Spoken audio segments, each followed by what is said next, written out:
क्षेत्र में मिला और इसी में उसका जो वंशज है मुगल प्रतिहार वंशज राजाओं का नाम प्रतापी राजा तो उनका नाम दिया है मिहिर भोज महेंद्र पाल। इस सभी सृष्टि में आपको पढ़ना भी है, अगर पढ़ो तो इसमें है पढ़ना है।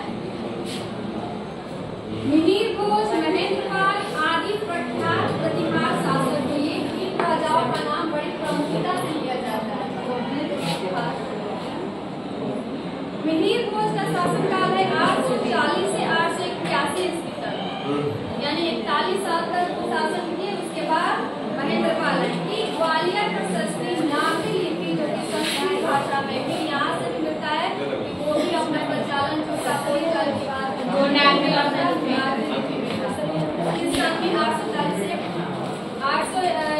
881 तक इनका जो शासन था वो शासनकाल में ग्वालियर प्रशस्ति में भी नागरी लिपि में लिखा गया। हम जान सकते हैं कि नागरी लिपि का इतिहास कितना ज्यादा है।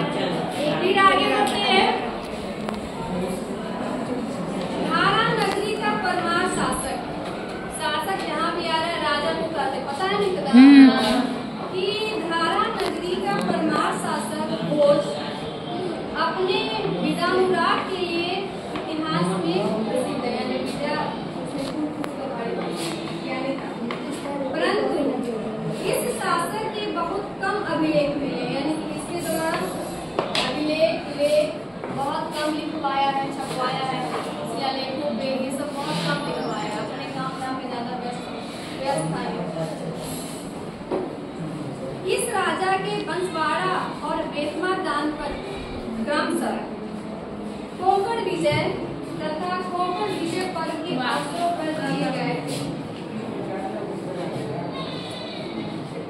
यानी कि इस राजा जो ये राजा था भोज, इस राजा के बंसवाड़ा और बेतमा दान पर क्रमशः कोंकण विजय और कोंकण विजय पर्व के अवसरों पर दिए गए थे, जो कि जो बेतमा है इस टाइम इंदौर के समीप है। इंदौर आपको मुंबई साइड में पड़ता है, मुंबई की है ना, तो इंदौर के समीप बेतमा जो है बेतमा दान पर जो कि बेतमा दान पर को हाईलाइट कर देना एक क्वेश्चन एनी का पूछता आपसे कौन मैम बोले कि बेतमा दान पर का किस सन में पब्लिश हुआ था 1020।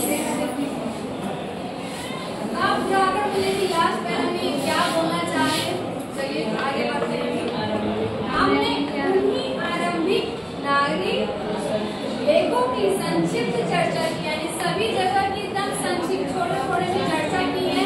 कहाँ थोड़ा हर राज्य में लिया संक्षिप्त, मतलब कम शब्दों अलग अलग राज्य, जैसे महाराष्ट्र में ले लिया, उड़ीसा लिया, कर्नाटक लिया, इधर गुजरात लिया, ऊपर में गए उत्तर भारत में सारा लिया। मतलब आप पूरा चीज एक एक पेज का गाथा लिखेंगे तो पता चलेगा, बुक भी कम पड़ जाएगा।